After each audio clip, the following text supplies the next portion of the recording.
Make yourself comfortable and come listen to the story.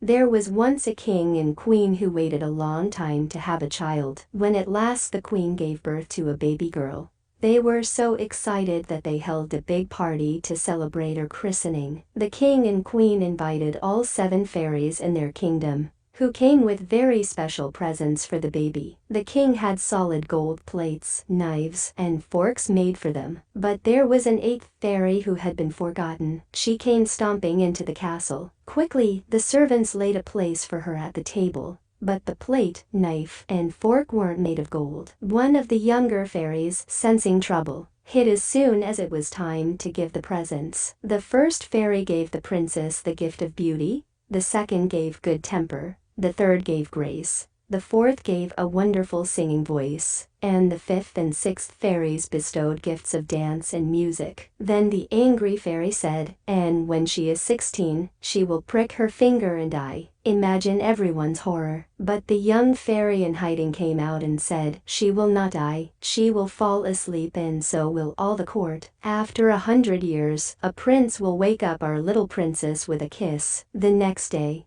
the king banned all needles from the kingdom. But when the princess was 16, she stumbled across a secret staircase in the castle. At the top was a woman spinning at a wheel. The princess had never seen a spinning wheel and wanted to touch it. Immediately, the spindle pricked her finger and she fell down. Her parents found her and laid her on the best bed in the castle. Then they fell asleep too, along with the servants, cats, and dogs. 100 years had passed when a young prince found a huge hedge of thorny roses. As he touched them with his sword, they sprang apart. Behind the hedge was a castle. The prince went inside and found everyone fast asleep. The prince roamed through the castle until he found the room where the princess lay. He bent down and kissed the sleeping beauty. The princess smiled and sat up, astonished to find the prince there. The prince and princess soon fell in love. Meanwhile, everyone in the castle was stirring. The wicked fairy's spell was broken at last. And as for the prince and princess, they lived happily ever after.